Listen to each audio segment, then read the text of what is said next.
rewriting of history in terms of our folk, there has been a serious crime that has been perpetrated. And men like Dr. Ivan van Sertima have come to pull the covers off the criminals and to bring the truth to those of us that have been duped and swindled and made to believe that we were nothing, but he's come to let us know that we are something, and that the history that we have that is one that is long and deep and fruitful.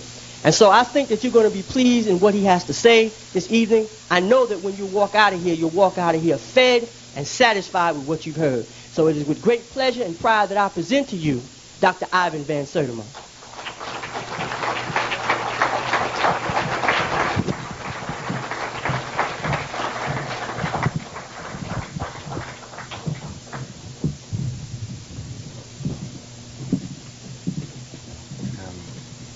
Let me begin this evening by saying that this is part of a series.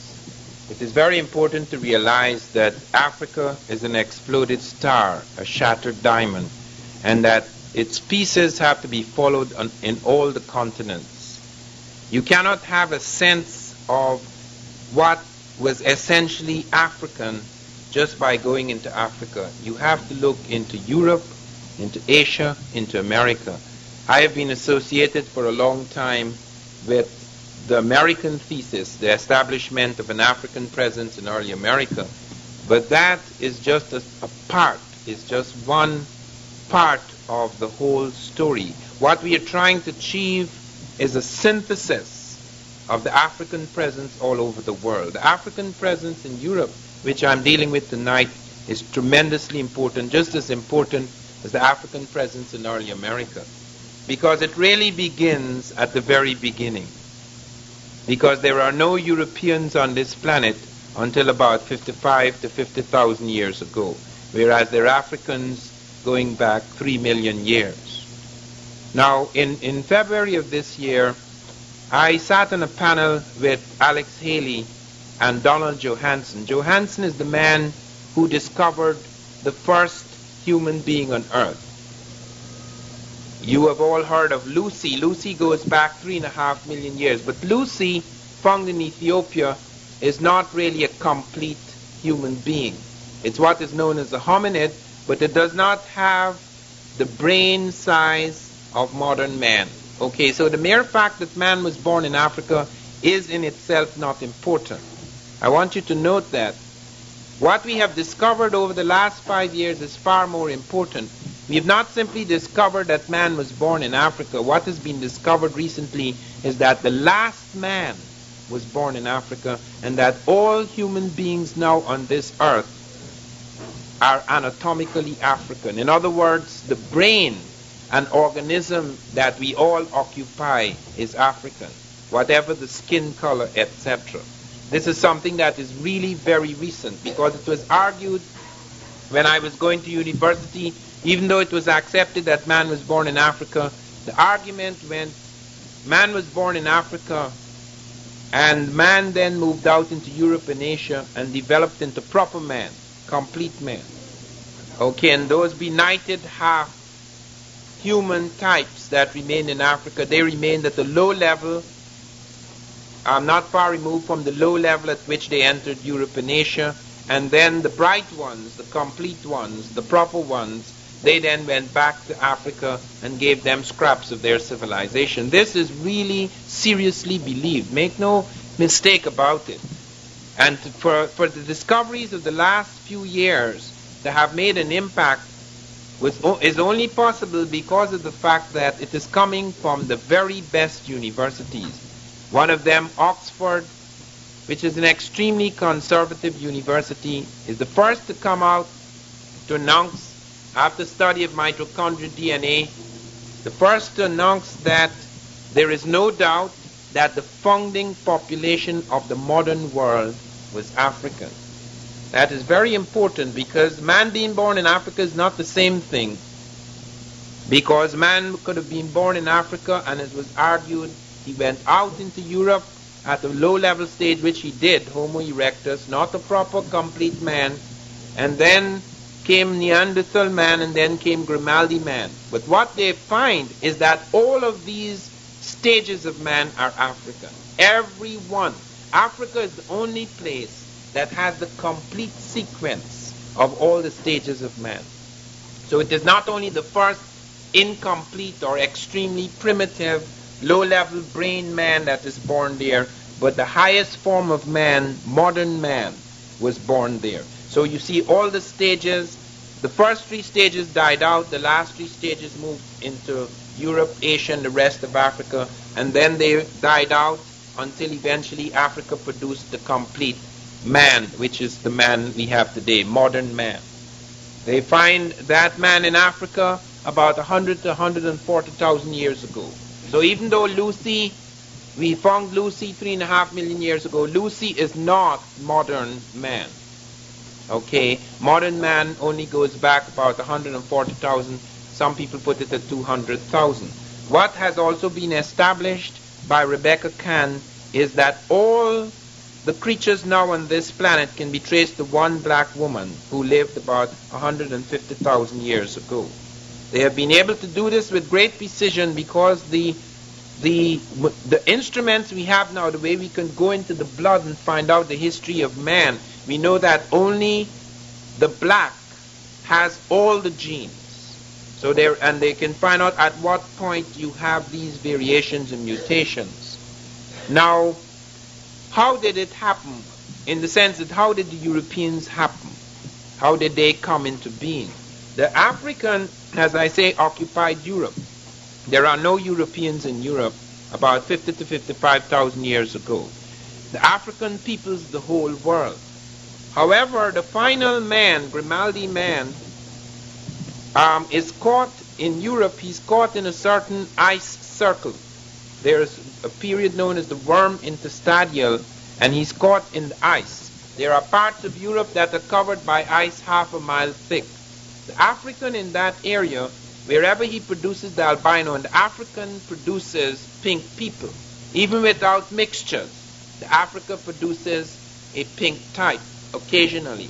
That pink type is usually a type that dies easily, because if you produce an albino in Africa, he would suffer from devastating skin cancers. However, the albino that the African produced in Europe became a selected type because in the darkness of Europe, the twilight of Europe, the ice of Europe, where you did not have the direct and intense sunlight, the albino or albino type began to survive and to be selected. So that after a while, you find a number of pink-skinned Africans with African morphology, that is the nose, mouth, the jaw remaining the same, but only the skin changing. And of course, whenever there is skin color change, pigmentation change, you also have eye color change, hair color change.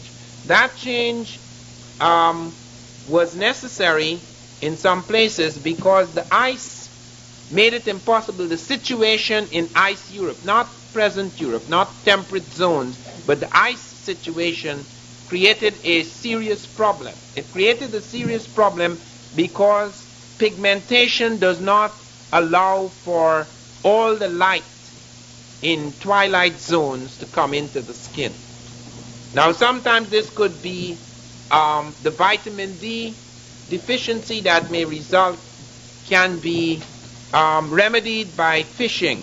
Like you find in certain zones where there's a lot of fish, you may still find fairly dark types like the Eskimo. Of course, there are other reasons for the Eskimo still retaining, in many cases, a dark color, even though he's in the ice.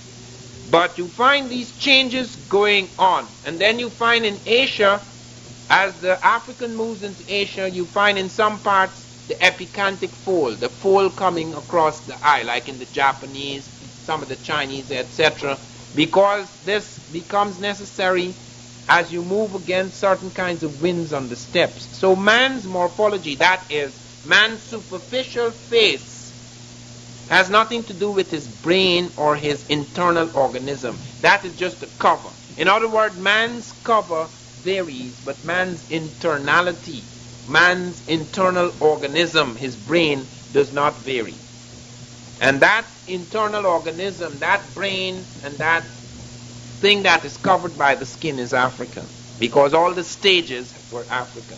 Now, some people have argued, and there's a new school, for example, that argues that the Europeans suffered irreparable and permanent damage as a result of that mutation. I do not subscribe to such theories because I believe that what has been established in the last few years is the hard scientific ground for the equality of man. However, it is the Europeans' fault, or the fault of Eurocentrics, that that kind of theory is now emerging, because Eurocentrics tried for centuries to convince us, black people, that we were the inferiors. And I remember as a boy, and I have said this several times, when I was 14 years old and somebody called me a Negro, and that I had never heard before, because I had read the Greek and Roman classics, and I had not seen the word Negro. So I went to check it out to see exactly where I stood.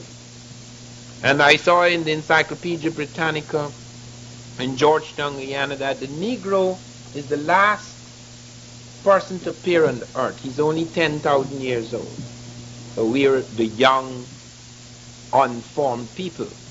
And then they said that the Negro is incapable of adult intellectual development. The cranial sutures of his brain closed down at an early age, arresting further development.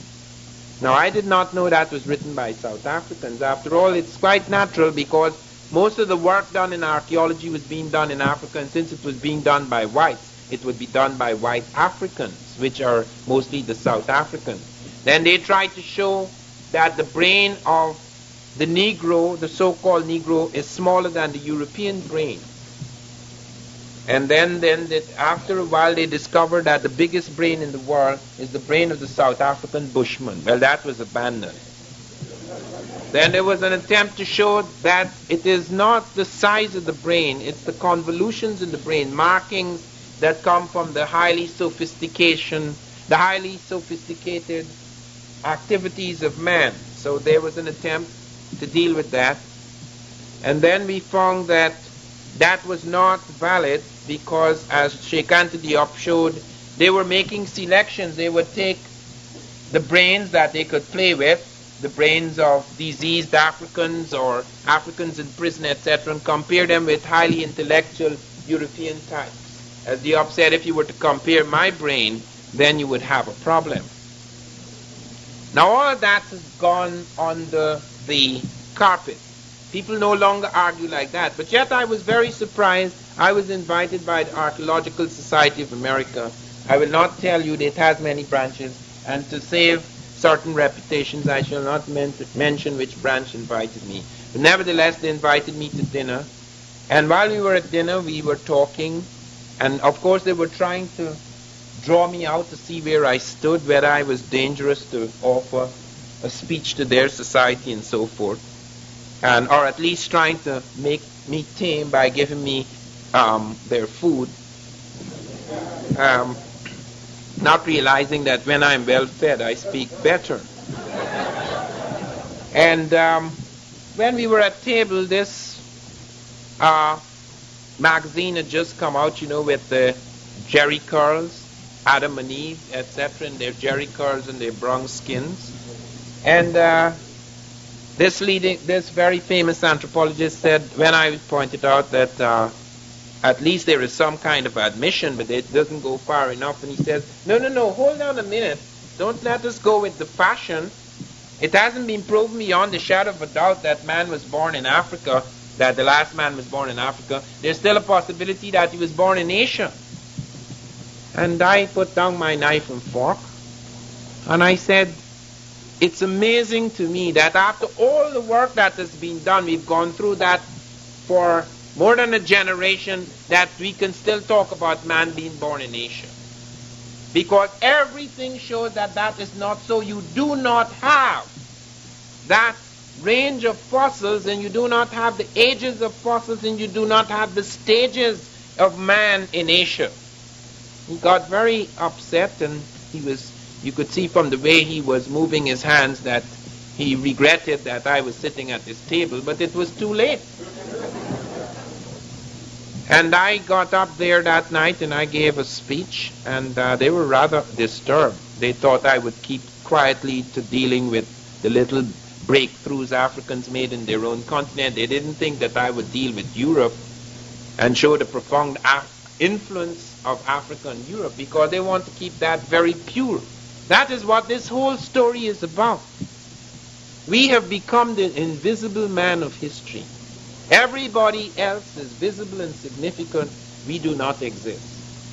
We move like fleeting shadows over the continents of the world, and we seem to have left no mark. We're the only people who seem to have just moved through and left no mark. How could that be possible? We who fathered it all. And I'm not saying we fathered all the sciences. That is a hollow boast. But we who fathered man.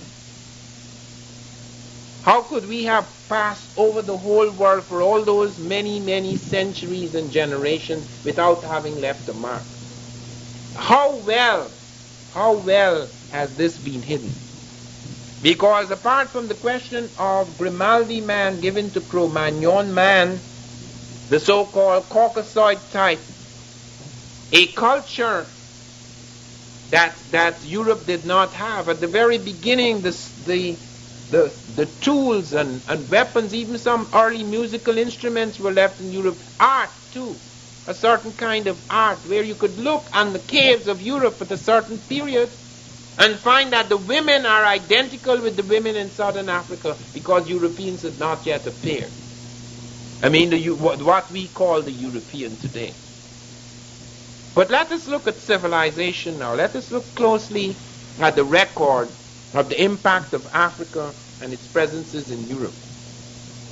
Now, physical presences in itself is not enough, and you can see quite clearly where that could lead. We have a remarkable historian, black historian, Frank Snowden. I had a real running with him on television.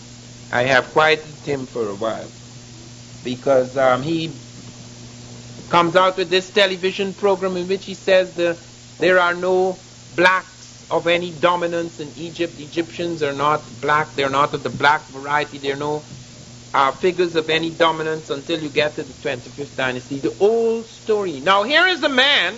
Now look closely to show you that gathering facts together, however meticulous you are, is not enough. Without a certain critical appraisal and without a certain understanding of what has happened in the world, what Europe has done to Africans and to people of African descent, you can be totally misled, especially if you're a coward.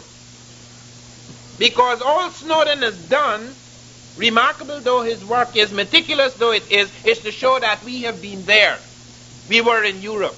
And they have these nice pictures showing you how some of the Europeans thought we were cute. The hell with being cute. What did we do? And he never shows us doing anything but being servants and being objects of beauty, perhaps, for art. But when it came to real significant contributions, no. It's just their physical presence. I am not merely interested in a physical presence, but a cultural presence. What did we do? What impact did we have in Europe? Merely being there doesn't make us anything. What impact did we have?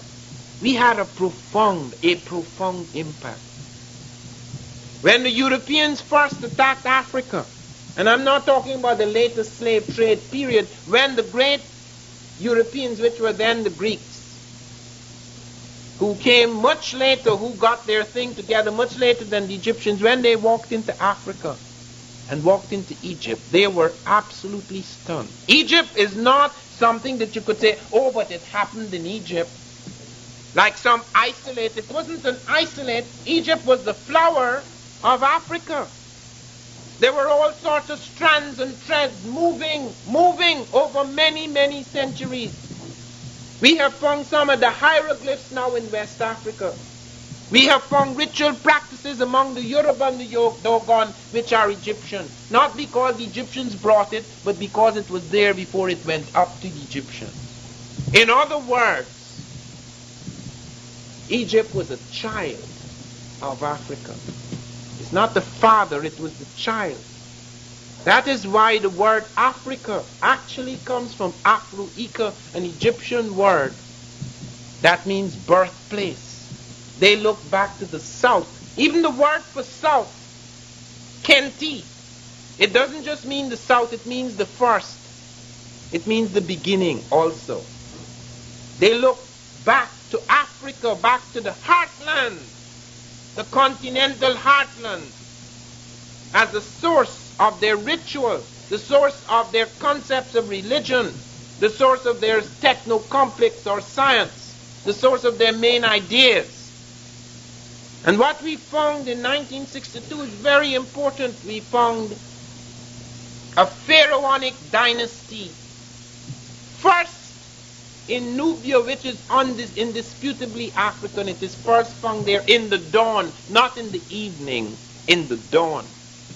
And as Bruce Williams has shown, who was one of the discoverers, you have this pharaonic impulse running through the Nubians, even at times when they are oppressed by their brothers and cousins, and that's not unusual. You don't think that because one people oppress another, they're of different races. That you see that in Vietnam. There was wars between the North and South. It's the same people. You see that even in America, the civil war between the North and the South, it's the same people fighting. So that you're not to assume that because there were wars between Egypt and Nubia, or there are periods in which Egypt suppressed Nubia, that they're different people. That has nothing to do with race. All the arguments, when you look at the plant life of the Egyptians, the bottle gourd, cultivated cotton, the tamarind, the oil palm fruit, a range of things, you could trace a whole lot of things. All the plant life is African, it is Sudanic. Now if Egypt had been created by Asiatics or Europeans, where are their plants?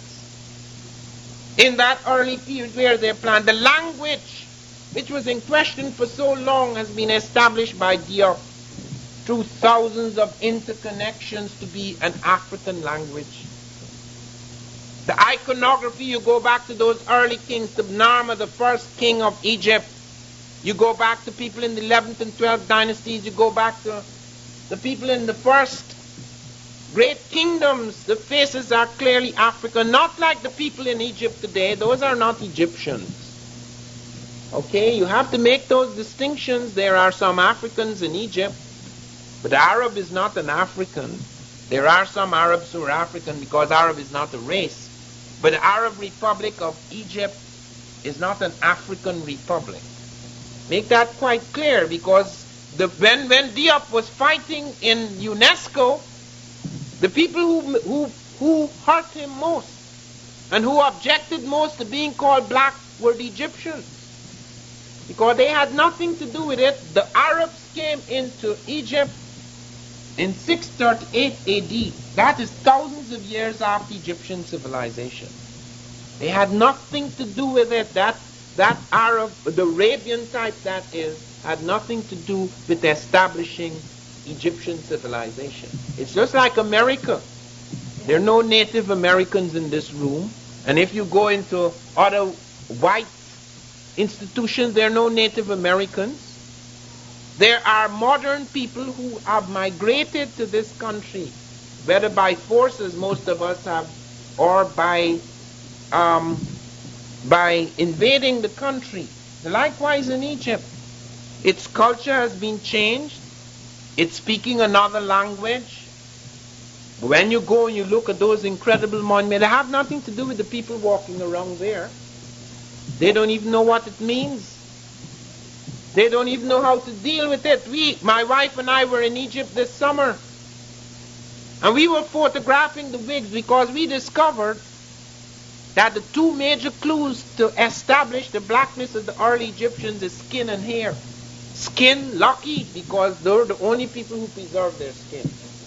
Europeans didn't. They didn't know how. Africans preserved bodies for thousands of years. We have a picture of an African princess, 3,000 years old. Her skin looks like if she was buried yesterday. The hair, the eye, the pupil of the eyes, the skin, the teeth. Can you imagine that? Some people lose their teeth by the time they're dead. She has her teeth 3,000 years later.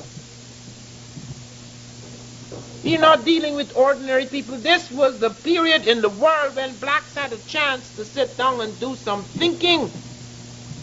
They had overpowered certain territories and they could control their destiny. They were not slaves of anyone. And they had a chance to do their science. And it's not an accident. They were far ahead of the rest of the world in astronomy, in mathematics, in mummification, in brain surgery, in a range of medical things. It's not miracles. They were involved in their science for a long time while other people were struggling. The European had not caught up with that.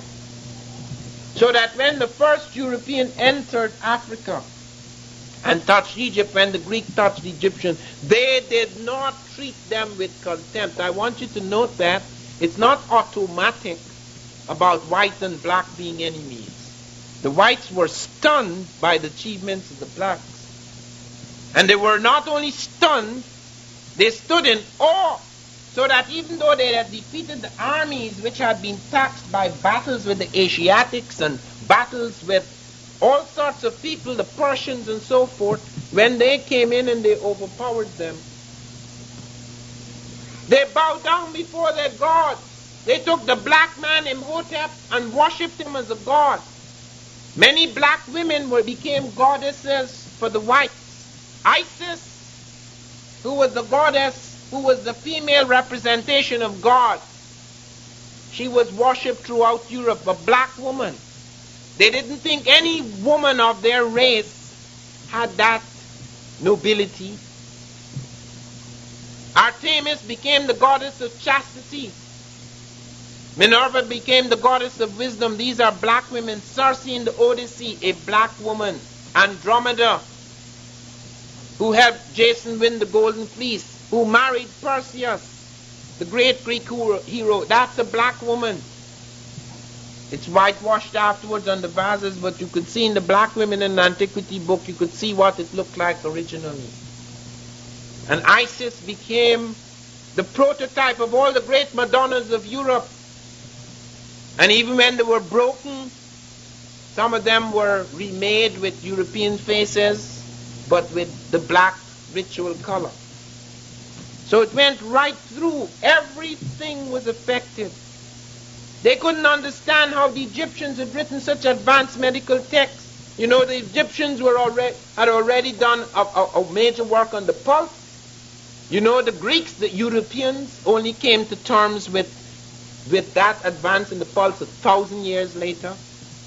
Egyptians had books, diagnostic percussion, studies of circulation, studies of the pulse. They had chapters that were taken by the Europeans, the Greeks, and copied word for word. Hippocrates, the so-called father of medicine, the Greek, copied studies and fractures of the clavicle and dislocation of the mandible. Copied word for word. The medical school at Kos in Europe, in Greece, was an imitation of the medical schools in Egypt. Every scholar, St. Clement of Alexandria, said that if you were to write a book of 1,000 pages, it would not be enough to put the names of Greek scholars who went to study in Africa. That was the big thing, as today in shattered Africa, Africans have to go to Europe to study. In those days, Europeans flocked to Africa to study because there was nothing much to study in Europe. Their astronomy was transformed by the Africans. They did not know how to shape the year. They had primitive, inadequate calendars. Egypt gave us the world's first accurate calendar, the 365 and a quarter day year. But of course they observed the quarter differently. They observed it at the end of 1,460 years. They had a leap year. We no longer have a leap year. We call it a leap year, but we don't have it. They did. We only have a leap day. And they split the year. After they dealt with the quarter that way, they were left with 365 days. They had 5 festival days. They created Christmas, not Europe. It's Africa created Christmas. Egypt, the word Christ is an African word, K-R-S-T, Christo, Christ. Then it was translated into Greek, Christos. It's not European. Europeans did not embrace Christ. That was to come much later. When Jesus was being crucified, it's white soldiers, Romans, who were putting the spear in him, who was putting him up on the cross because the Jews thought he should die because he had outraged the Jewish high priest by doing things and saying things that they found ridiculous. Moses had told them an eye for an eye, a tooth for tooth. Jesus said, not only should you forgive your brother 7 times, but 70 times 7. Jesus had the audacity to pick up a whip and chase people out of the temple, which they considered to be a violent act. There were many things that led to that man being killed because he carried ideas, many of which you can find among the Essenes in Egypt.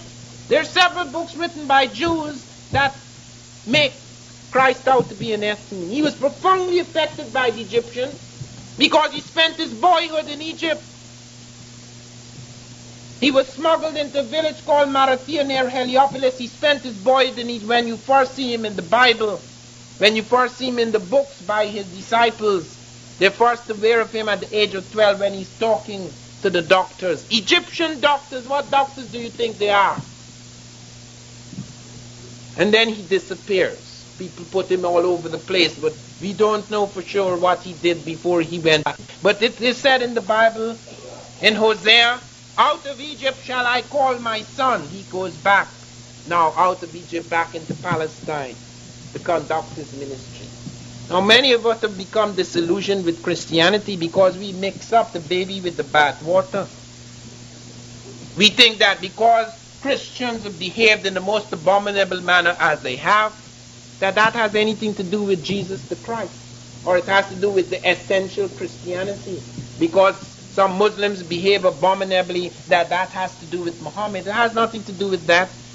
Once you embrace a religion, whether it be a political ideology or some sort of religious ideology, it's up to you. If you're narrow, you're going to kill people in the name of it. It has nothing to do with the essential golden strand in the religion or in the ideology. There's a far cry between Stalin and Gorbachev. It's the same communism they're talking about.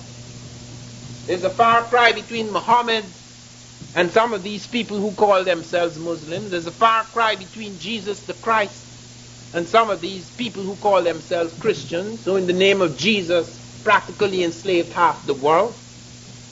What's Christian about Europe? Everything they did to Africans and people of African descent was un-Christian.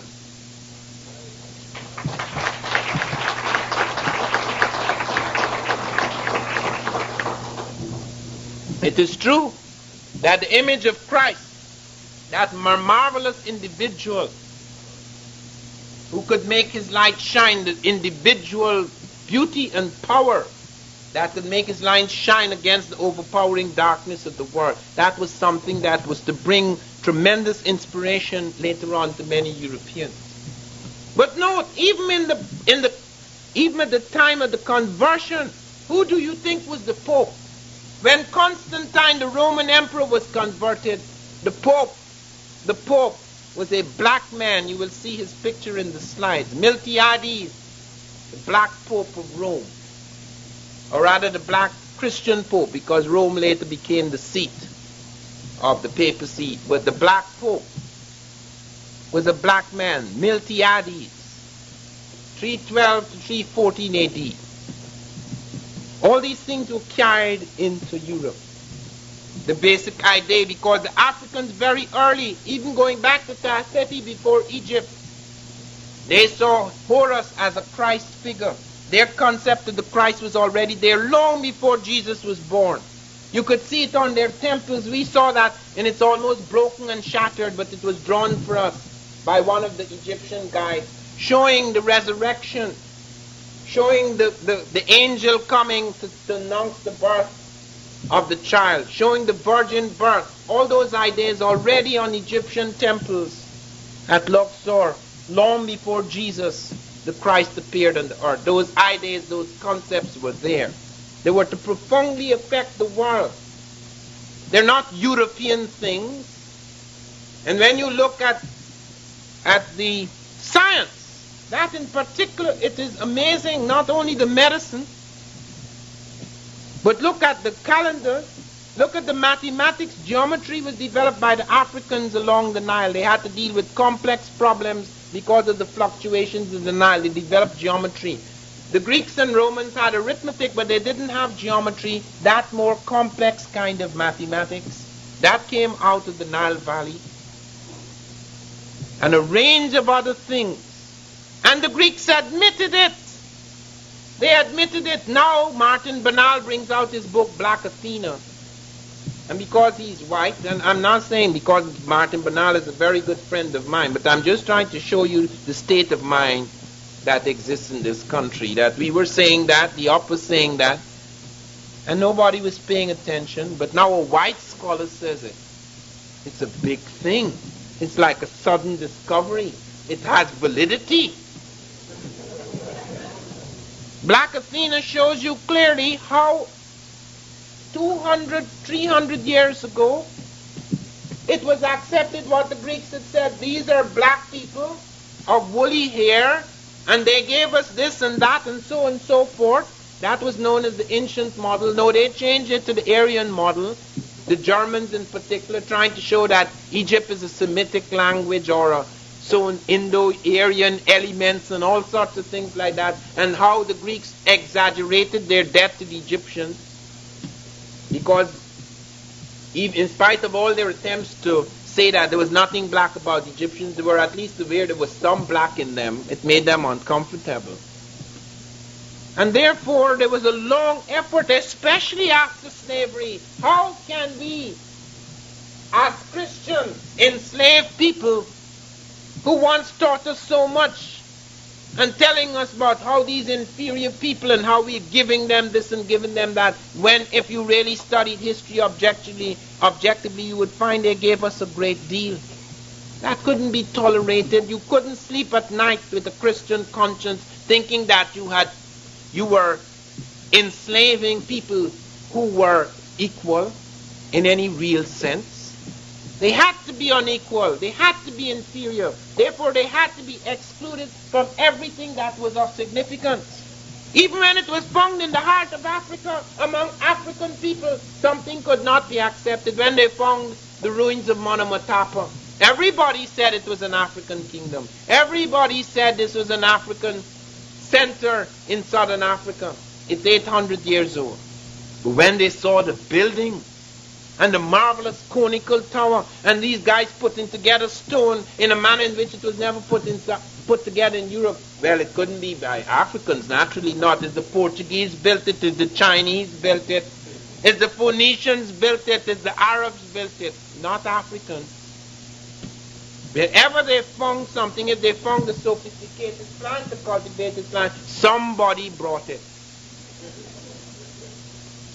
When I was studying African presence in early America, I was corresponding with the South African.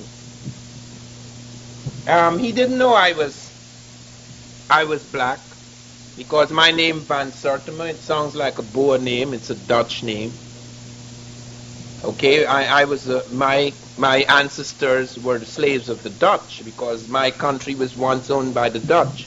So he thought I'm Boer like himself. I didn't say he's a Boer, he thought I'm not much different. And so he's writing these things, and I'm collecting this information because he'd found maize had entered Africa, and he couldn't understand how it had entered. And like Leo Wiener, he'd also claimed that blacks must have been in America before Columbus. But it took me a long time to realize what these guys were really saying. Blacks were in America before Columbus, but they were still slaves. They hadn't jumped at all. Because what he was really saying, when eventually he wrote me a letter in which he said, Van Sertima, if you find the yam, the colocasia, and the Negro, all three of them West African items, in America before Columbus, someone, a human being, must have brought them there. In other words, the blacks were in America because a human being a white person who could migrate and move, brought these static people into America. Could you understand that? Do you know how deep that is? That is the reason why we have such a hell of a time recovering history. I have students, I teach students in black civilizations. After a whole semester in which I've shown them of all these various methods we've used to reconstruct history, on the plane coming from New Orleans this morning, I'm reading an essay by one of my students in which she is telling me that it's a pity we can never recover this history because we only have the oral tradition, it's unreliable. And she's quoting all of these early white scholars. And the books that she had bought at some expense from me, she wouldn't open the book. Could you understand that? She would not open the book. Now that's not true of many of my students, thank God. But could you imagine that? She has already made up her mind. I'm going to say we did great things, yes, because Van Sertima likes to say that. But I'm going to read the books that were read before because I don't have validity. I'm black. So it doesn't matter what you say, she would not, and she doesn't even know it. She doesn't know that is what the process that is happening. Can you understand the sickness? That is why we can't be casual about this. This is dead serious stuff. It's as serious as religion. And it is religion because it is making sacred again the human being. It is religious in that regard. Because that blackout, it's a blackout, a whitewash. It is as if Europe has totally overpowered us so that, as I say, we become the invisible man in history. And the whole things that come out to suggest that we are making it all up. Look at all these things. It's detailed. It's so detailed that the great thinkers, the greatest scientists in Europe before Einstein, Isaac Newton, who brought about this tremendous synthesis of all the sciences at that point in time. Do you know what he was doing? Now, he is a genius. I'm not denying that. But even he was cheating. They found a book written on various elements of gravity, written by a Moor. And he had written of course, it's an obscure little book, because there was no great printing presses at the time. He's written his, Isaac Newton, his book. And he has a lot of writing on it and discussions to himself and so forth. When he died, they found it among his papers. Nobody said anything. Recently, a man in England has brought it to light. Now, Newton was a remarkable man, though, and Newton, to the astonishment of everyone, including myself, studied Egyptology. Newton said, we thought he got his Egyptian education from Kepler, Copernicus, and Galileo. Galileo had used an African water clock in his experiment, and he had been affected by Egypt. But we found that he was actually reading Egyptian texts, and he said there are three things in which some of my work has been prefigured. One, the Egyptians knew about the atom. Of course, it didn't reach the point about atomic fission and fusion. That is a recent development. But he said that they called the atom the monad, and they saw it as the building block of the physical universe, even though they had mystical notions about it. Nobody on earth even dreamt about the atom at that point in time. Not until many centuries later. He said further, he was convinced that they had a sense of gravitational attraction because they talked about the harmony of the spheres, how these things were held in a certain relationship because of these belts of gravitation. Pythagoras came from Egypt with that theory.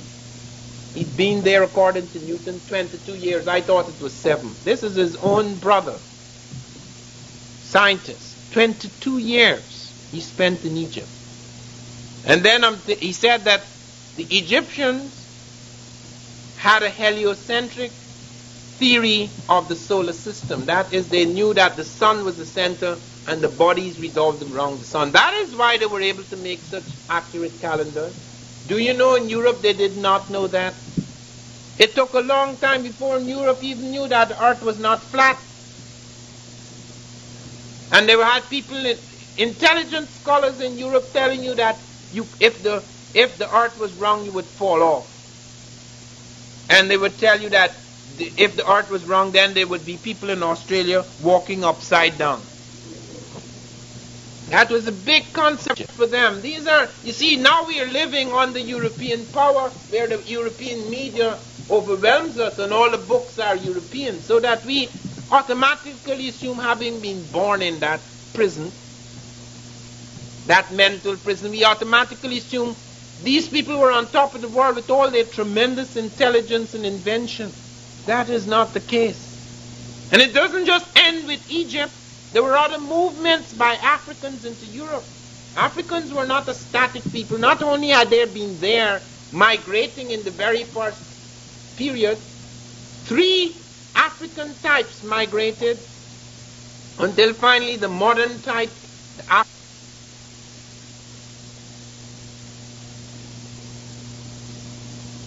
the movement, even when the Egyptians are defeated, their ideas and sciences enter Europe. And then come other movements. We found Taharqa, the Sudanese pharaoh. When I was reading about the Mohammedan dynasties, I found to my astonishment that in the Spanish history it was mentioned how a black pharaoh, Taharqa they called him, who was both a head of the army and later became a king of Egypt and Nubia, how he came in with a garrison into Spain. And they found cartouches, the signature of some of these kings, from the Shishongs to the Osorkans, that are found in Spain, and some Egyptian influences in some Spanish villages. And then came Hannibal. That's another invasion. Hannibal, and for a long time, although there are many books on Hannibal, they just said, well, he couldn't possibly be African. But I want to draw your attention to a very important essay in that book, Great Black Leaders. There's an essay on Hannibal that is very important, and there you will see for the first time the actual photograph of Hannibal as found in a coin. Now, there are many of these coins, okay, and all of them have Africoid faces on them, but this one is a special one. This is clearly Hannibal, because on the other side of the coin is the elephant Surus. This is the elephant, the only elephant that Hannibal rode. And there's an inscription telling you it is Surus. And all the battles that were involved, bringing the Africans and other people, mercenary armies across the Alps, and the final battle against the Romans is all described in that essay. For 10 years, Hannibal held power over a great part of Europe. But when his brother Hasdrubal tried to bring up reinforcements from Africa, he was murdered, and the Carthaginians lost hope, and Hannibal was abandoned and he committed suicide. But very significant was the eventual movement in Europe by the Moors, and I want to say a lot about the Moors. The Moors, that there again greatly misunderstood. Who are the Moors? The Moors are a mix of people. In the Sahara, there were people known as the Garamantes. These are indigenous black people. However, there came in some fair-skinned Libyans. They're both black Libyans and fair-skinned Libyans. These people came in and they were known as the Tawny Moors. Okay, the white Moors or the tawny Moors, but the vast majority were black Moors, the Garamantes. Then, at first, the Arabian Peninsula was peopled strictly by blacks. Then came another group coming in, and by the time of Muhammad, the blacks were a minority in Arabia. So you have an Arabian type that comes into play. You have 2 types. in Arabia, both a dark skin type and a fair skin type in the time of Muhammad. And in fact, it is the fair skin type that runs against Muhammad and pushes him into Ethiopia. Muhammad runs into Ethiopia, just as Jesus went to Egypt. Both prophets go into the fastnesses of Africa when they were in trouble.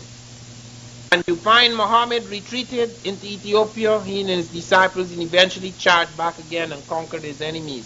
After his death, the ideas that inspired him were to spread over the world. It was to spread over the world because many of the Mohammedans or Muslims came into various parts of the world and tried to convert people.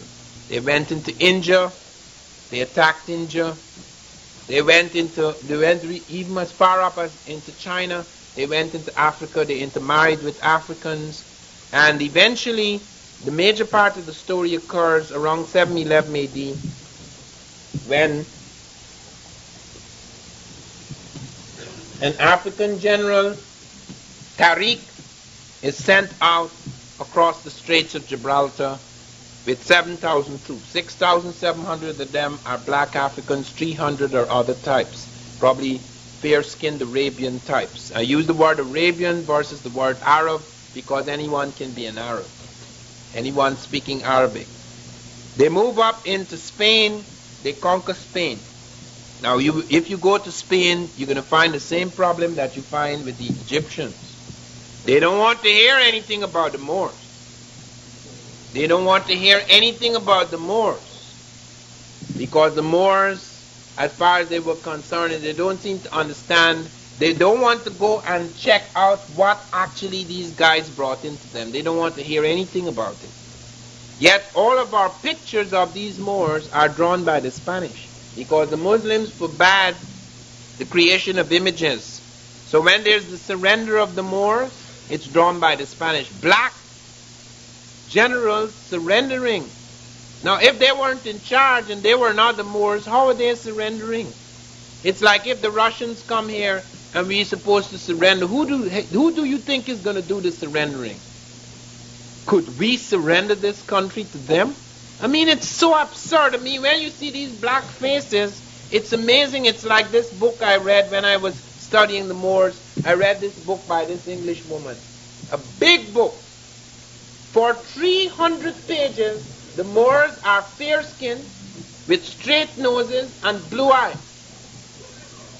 Then things go bad and the Moors are being pushed back. And one stage there's a big battle, and then you suddenly the sentence, tremendous slaughter of the Africans. Where the hell did they come from? I mean, with not a pause, no flutter of the eyelid. Now the thing is going down. Everybody is black. You find it in England too. You find it when you go into the museums. As soon as they reach the point where the Sudanese pharaoh, they have period of decline. Period of decline. Okay, it's going to the dogs. It's going to the blacks. And there is no, I mean, I'm telling you, this thing has become so, it's become a reflex.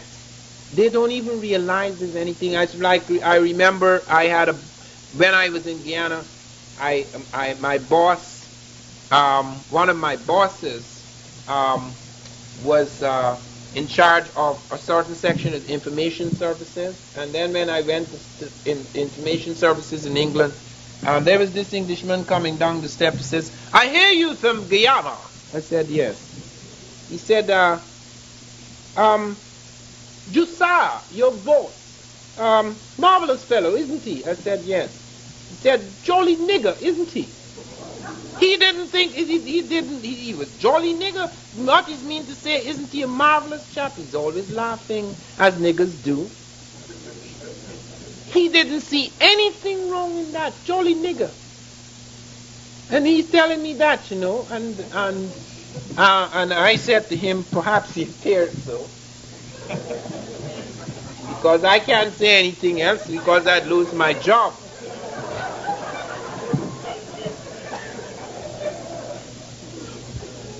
So, I mean, these curious reflexes were to reshape history. It is amazing how many things were pushed under the rug. You cannot imagine, and a book, that's the next book I must write. Because you cannot imagine what an impact the Moors had on Europe. Greece and Rome, their glory had long faded. Europe had fallen into great sleep. Europe was so backward that a disease had struck and killed half the people. It was worse than AIDS. They had no protection. Public baths were unknown in Europe. Disease spread like flies. It was unbelievable, the low level of Europe. There was not a lighted street in Europe. There was not a paved street in Europe.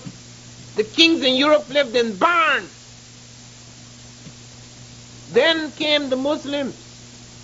They set up these fantastic mosques. Unbelievable things. If you see them, some of them today, they're absolutely unbelievable.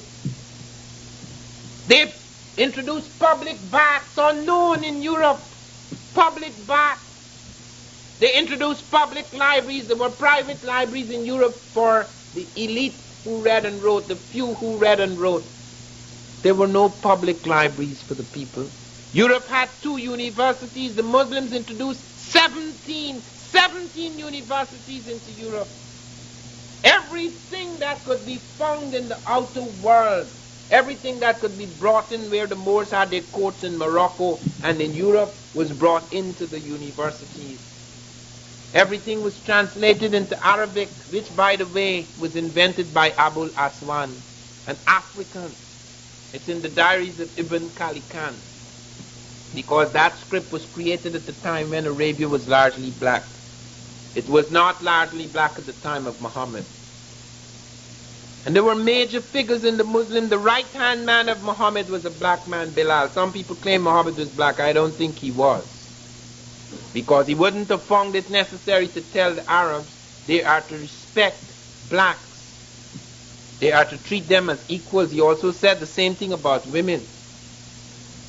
Okay, so that he wouldn't have found it necessary to make those edicts if he was black. I wouldn't say that some of his family he didn't have family in his extended family who were black, but he himself, we cannot establish that he was black. But his right-hand man, Bilal, was black. And many of the major figures at this time are black figures. That thrust into Europe brought 4 dynasties, and the last 2 dynasties were actually created on the Senegal River. The Almoravid and the Almohade dynasty, those were overwhelmingly African dynasties. The first dynasty, the Umayyad dynasty, had major African elements. The Abbasid dynasty didn't last at all. It lasted 6 years, when the fights which have been going on up to the day, the Sunnis and the Shiites practically killing each other. After the Umayyads established a dynasty, the Africans and Arabs established a dynasty. The royal family was holidaying in Damascus, and the Shiites killed 76 members of the royal family and seized power. And then the Umayyads retreated. Abdurrahman retreated back into Africa, brought a great African force back and smashed the Abbasids' renewed power. And he insisted that everybody should live in harmony, that they should not take spite against that Christian, Jews, and Moors should have equal rights. He also insisted that one thing he did insist, he did not, and this is one thing people say, well, okay, but you invaded Europe too, so what are you talking about us invading you? Well, we, the Moors, of which we are a critical part, did not destroy the legal system of Spain and Portugal, did not destroy their churches, did not destroy their language, did not destroy their humanity. So that is not the same thing.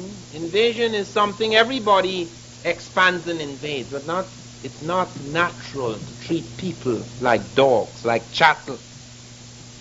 That was very special. Even in the Romans, when they had slaves, they had laws governing the slaves, far more sophisticated than the laws governing Negroes, quote unquote. So it's not the same thing. That claim cannot be made. That cannot be thrown in our faces. And look, the things they brought in, everything that could be translated. Out of China they brought gunpowder. Out of India they brought the numbers. Europe did not have numbers. It had a number system, but it did not have ciphers. The Romans, more advanced even than the Greeks, had letters for numbers. 1 is 1, 2 is 1, 1, 3 is 1, 1, 1, 4 is 1 V. V is a letter. 5 is V. 6 is V1, 7 V1, 1, 8 V1, 1, 1. That's how they counted, laboriously. The early Africans, the Egyptians, had ciphers. Greece did not. Rome did not. And who do you think brought the ciphers we're using today into Europe? Not Europeans. Europeans didn't invent 1, 2, 3, 4, 5, 6, 7, 8, 9, 0. Some people claim it came out of India. And recently, about a year ago, someone brought to my attention that at Saqqara, there's a stone in the step pyramid of Saqqara which carries the shape of these numbers, and that Imhotep, at the time of Imhotep, these ciphers are listed alongside of the common ciphers. But we have no dead proof of that. I have sent that around to 6 black mathematicians and no one has yet replied. It is possible one day we will be able to solve it, but one thing is quite clear, it is not European. So comes things from all over the world, the compass, the astrolabe, the ciphers, the calendar, all of these things coming from, and then you're going to hear about how we did it all. We made the world. You see, these are the little people who were backward and did not have a brain like ours, did not have as many convolutions in their brain. Even scripts, which we take for granted, how Europe became so literate. Europe was 99% illiterate the time the Moors attacked in 711 AD. So was the rest of the world. Small cliques everywhere read and wrote. The large amount of people did not. With it was the Muslims who made education important. They made it necessary at a certain level you had to have education. And guess what they introduced? The Africans and Arabs coming out of Morocco and other parts of Africa and Arabia brought into Europe a whole lot of things. Air conditioning for the first time. Bringing water, underground pipes, bringing water from the mountains for the first time. Baths, public baths for the first time. And bringing so many things, all the great fruits of the world, strawberries and lemons and dates and all of those things introduced into Europe for the first time. The silk industry introduced to Europe for the first time. The rice industry introduced into Europe for the first time. And all the things like us today, for example, in sophisticated Japan, the best cameras, the best radios, the best cars, etc. It's so frightening that at that time, the best things in the world were where the blacks and the Arabs were. The tanneries of Morocco, the sashes of Almeria, the carpets of Tulala, the steel of Damascus, all where the Moors had their centers, that is where the best things were. They introduced optics. The first eyeglasses in the world were made by the Moors. The first experiments with the camera, although it was not yet perfected, was made by the Moors. And we never hear anything about that. They wrote long agricultural treatises. All these things were introduced. The first lighted streets in Europe, the first paved streets in Europe were made by the Moors. And all this in 1492 came to a brutal end. It came to an end before. It came to an end around 1230 AD when the Moors started to retreat until they were left with one place, Granada. And in 1492, the same year Columbus sailed for the Caribbean, came the forces of the Spanish, defeating the rest of the Moors who had been split by battles between the Sunnis and the Shiites. They were weakened. The slave trade had weakened, had already begun to affect other parts of Africa. And then eventually you find the fall of the Moors in 1492. And that fall was a tremendous fall because it was to change so many things. And the most important thing it was to change was the attitude of the world towards people of African descent. Because there was a deliberate attempt to destroy everything, to destroy even the memory of that time. In 1492, Cardinal Ximenes ordered everything to be burnt that was Arabic. 84,000 manuscripts at the time when the printing press had not been invented. And when a manuscript, there could be no more than 2 or 3 of a manuscript, all that was burnt. Deliberate destruction, just as in America, there were 3 massive burnings of books. And so we look back to that period and people could come and tell us, but what did you do? What did Europe do? As I said to Congress on July the 7th of last year, these ships of Columbus, not one instrument in those ships was European. The sails were Arab Latin sails, which Arabs and Africans were using on other oceans. The compass did not come out of Europe. The astrolabe did not come out of Europe. They did not even know how to plot latitude and longitude. Columbus struck out for the latitude of Japan, hoping to land in India. And he himself says it. He says, I have 8 or 9 pilots aboard the ships, and they are like blind men. My pilots are so ignorant, I am afraid that they will not find again the lands I have discovered. Unquote.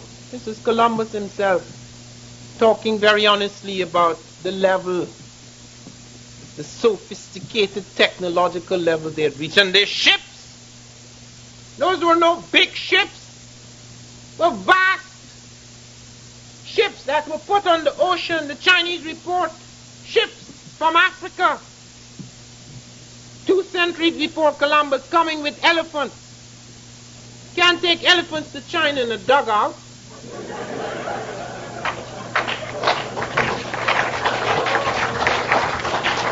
And as I said, and it's very important that among the tapes that you get, you should get a copy of the tape on Van Sertima before Congress, because then you hear the whole story.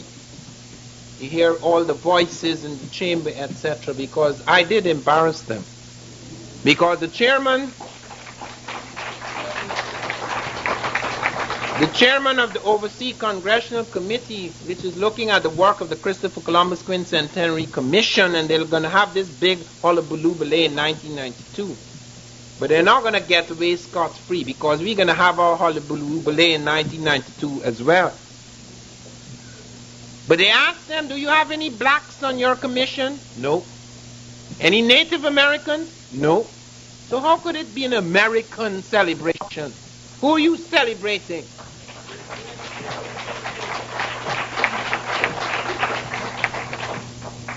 So now let me close, because I have to show the slides and we're running out of time. I've been in another state yesterday and the day before, and I'm in another state tomorrow, and I'm marking papers and going into my classes, so I'm really rather tired. But I want to close by saying that the story of the African presence in Europe is one of the most unusual stories. It is very, very central and pivotal, and it is central and pivotal because of the fact that Europe has dominated us for the last 5 centuries and has brought us to a point where, even though we've gone beyond slavery, naked, brutal slavery, there is a slave master walking about in our heads. We have become our own slave masters. We have that policeman walking about in our heads. And we have a situation now where, even though the facts are coming out, it's as if there's a resurrection of facts. We are still in that state of death, that state of sleep. in which we have been for centuries. And let us therefore remember, this is the one thing that struck me tremendously, was that towards the beginning of this century, there was a town in the West Indies. I can't remember where at the moment, but there was a volcanic explosion. And only one man survived. He was a prisoner. He survived, Montpellier, thank you. He survived because he was slightly on the ground. He survived because he was half away from the disaster on the surface. That is the black. And that is the message of this century. That when the volcano erupts, that blows away this crust of lies, let it be that whatever else happens, that magic, that beauty, that power that exists within us, imprisoned though it is now, will be the thing that will survive. Thank you very much.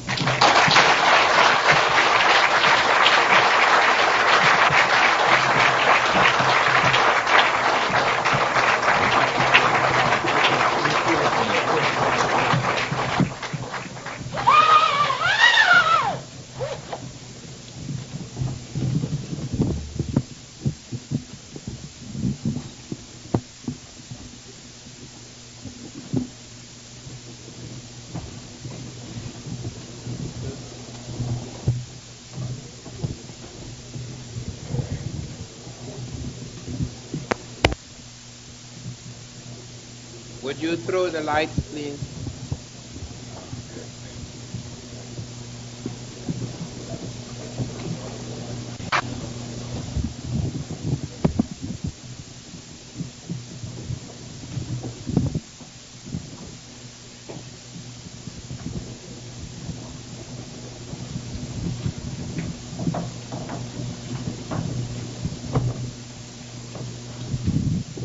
Okay, hold up on the lights for 1 second. We need to set up.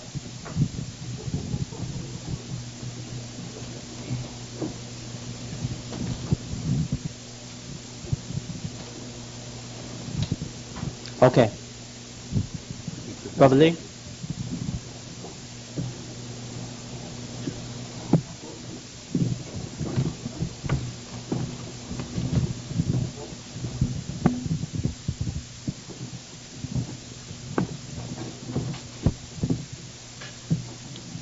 Okay,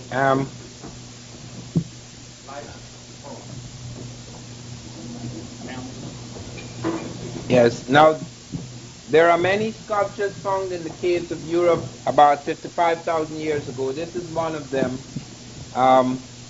which deals with a certain kind of figure with very high hips and very big buttocks, and a certain structure of face, etc., which is found all over Europe in that time and in parts of southern Africa. This is going back, of course, about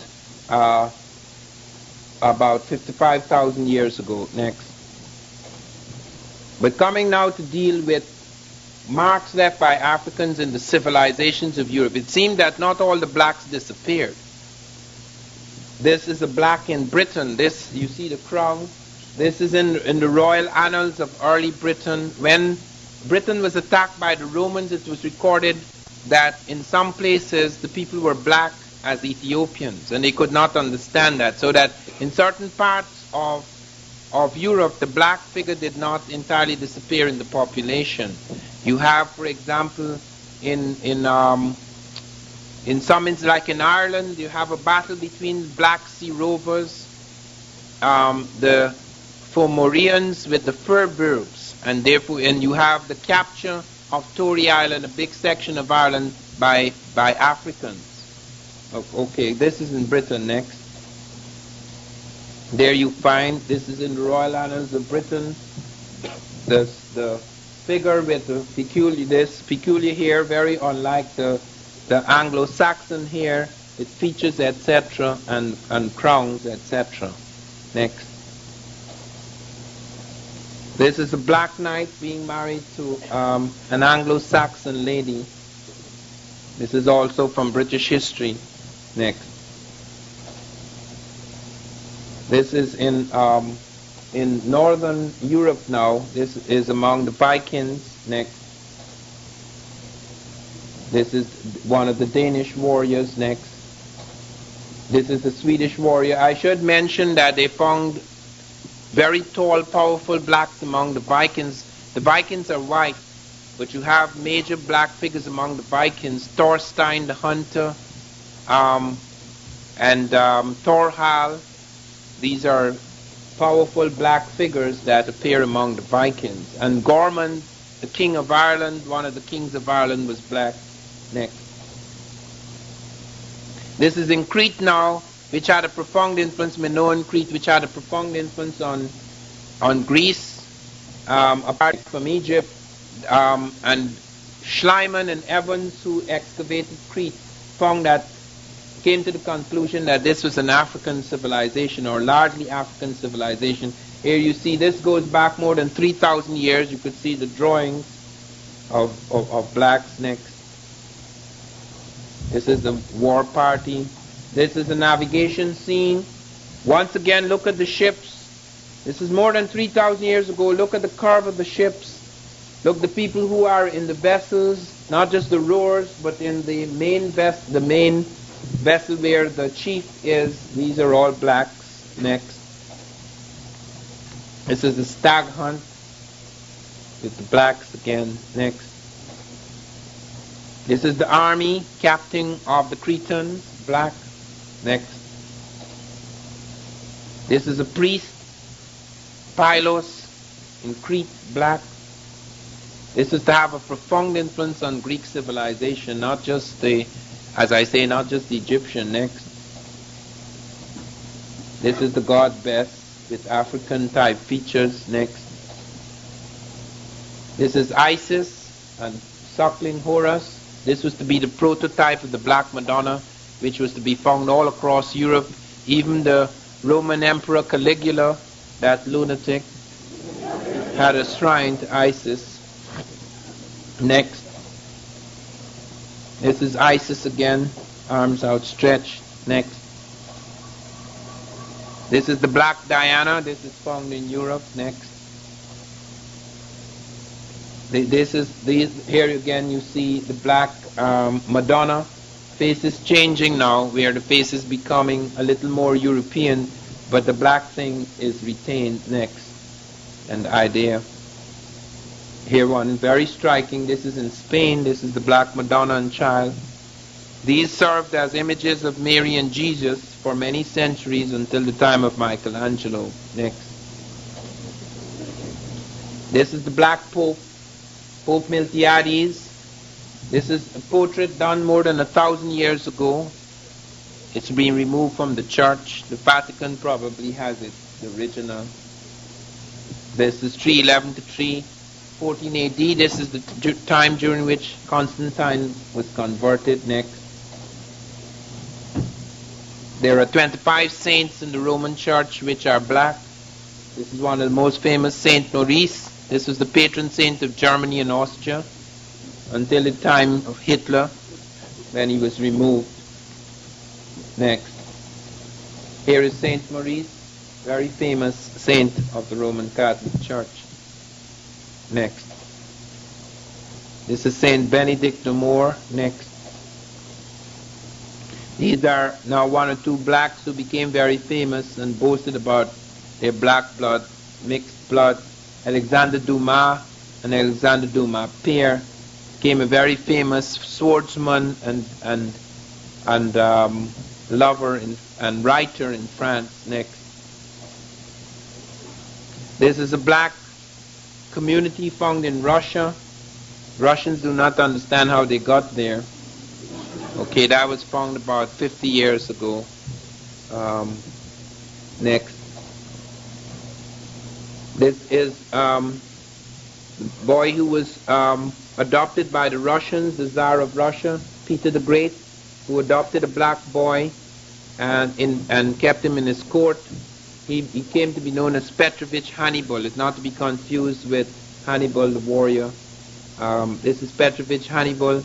He became, he was made general-in-chief of some of the Russian forces. He was also appointed head of the International Commission by the Russians to negotiate a treaty between Sweden and Russia, a border dispute between Sweden and Russia. He also was an engineer. He was tutor in mathematics to the Crown Prince of Russia, and also he was responsible for a major section of Russia because Tsarina Elizabeth put him in charge of a great section of the peasantry. So he was greatly respected. He is the maternal grandfather of Pushkin. Next. This is Pushkin, who boasted about his black ancestry. He became the most famous poet in Russia. He transformed. The reason why he became so important is because he started to write for the people. The Russian language was only used by as a literary language. The Russian language is used by many people, but as a literary language, it was not used a lot. French was used. It was disrespected by a lot of the Russians until Pushkin wrote, and Pushkin made the language come alive, so that he became very famous. He, however, started to write for the people, causing disturbances, so that the Tsar threatened him. He persisted, and he was banished. And then they felt sorry for him, and he was brought back from banishment. But after that, he was told not to write again, and he became a playboy and started running about the place with a lot of women. Eventually, he married a woman who had a love affair with a Russian officer, and Pushkin challenged him to a duel, and he was stabbed in the stomach, and he died. But the Russians were so afraid because of his popularity that students were forbidden to cut classes on the day that Pushkin died. But for many days afterwards, thousands of Russians filed past his bier. Next. Here's the Black Venus. Next. There was a great fascination with the black woman, so many of the painters drew naked black women, and black women became to represent the most sensual woman in the world, and as a result of that, many of the noblemen and kings desired black women, and there were lots of affairs between kings and black women. This is particularly true of the French kings and the Portuguese kings. It's also true of the Italian noblemen. You find, for example, the Medici as well as the Gonzagas, the two most powerful and richest families in Europe. They both had black women, and as a result of this, you have the next slide. You have the Duke of Florence. He was the son of a pope, the liaison between a pope, Pope Clement VIII, who was Cardinal de' Medici, and his mistress, producing the Duke of Florence, who was put in charge of a great part of Italy. Next. This is the Black Nun of Moray. This is a result of a liaison between Queen Therese of France and a black man in her court called Nabo. She had been very jealous because her husband, Louis XIV, was having an affair with a black woman, and to spite him, she had an affair with Nabo in court. And when this black child was born, the King of France said to his doctors, "How could I give birth to a black child?" The doctor said, "You see that black man in your court, Nabo? It is possible that while your wife was pregnant, he looked at her, and the child turned black." And the king said, "It must have been a very penetrating look." Anyway, this led to scandal, and she was smuggled into a monastery where they visited her for the rest of her life. They did not allow her to live in the palace. The Duke of Chartres fell in love with her, but could not get permission from King Louis XIV to marry her. So she was taken back to the monastery where she died. She's known as the Black Nun of Moray. Next. These are figures from the coins. Unfortunately, we haven't yet got, except in the book Great Black Leaders, we haven't got the coin of Hannibal. But these are figures who served in the great Carthaginian army under Hannibal. when they defeated the Romans. Next. This shows you the centers in Africa during the Middle Ages where learning began. It's not like the North Africa of today, which has been overwhelmed by a certain type. This was very, very indigenously African, as they say, the Garamantes, indigenous black Africans, and people coming in from Arabia to try and bring about the Muslim conversion. Next. This is one of the chiefs of one of the Moorish sections of the army. Next. Bearers of the veil. This is from the Senegal River. Next. This was the Prime Minister of Sicily, because the Moors did not just enter Spain and Portugal, they also entered Sicily. This is Joan Maurus, who was the Prime Minister of Sicily. Next. This is, you can see clearly now here the enemy representing these types, so you can see very clearly their faces. This is in the heart of Europe. This is in the heart of Europe now. This is about the 10th century, more than 1,000 years ago, blacks coming through Europe. He's clearing the way as the black dignitaries enter into the street. Next.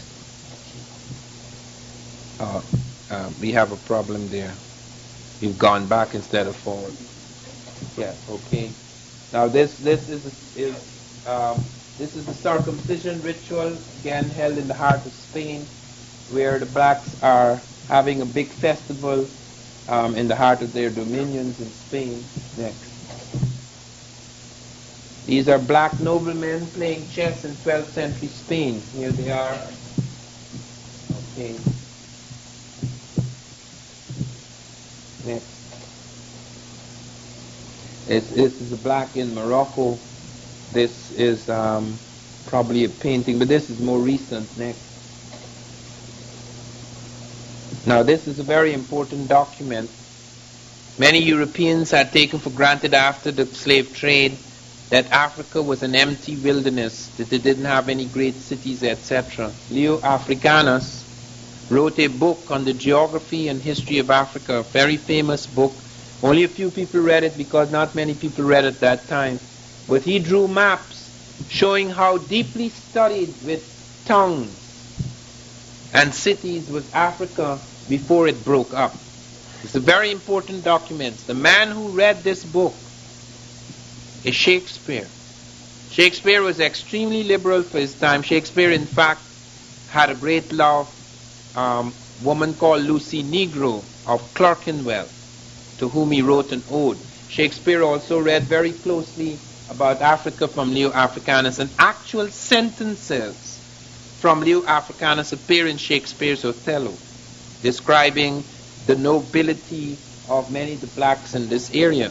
Now, the story of Othello came from an actual happening, and here I want to close by showing you the people who were involved in that happening. Next. This is a white man, an Italian, a nobleman, very rich nobleman, the Gonzaga, from the Gonzaga's family. Okay, next. This is the black woman he married. This is in the ceilings of his palace. This is his daughter. Next. And this is his son. This is Othello. He married a white woman whom he murdered on Christmas Day because he suspected she was having an affair with a lover. And a novel was written about it by a man called Cincio. And it is that novel that came into Shakespeare's hands, and Shakespeare wrote the story of Othello. Okay. Next. That's it for tonight, folks.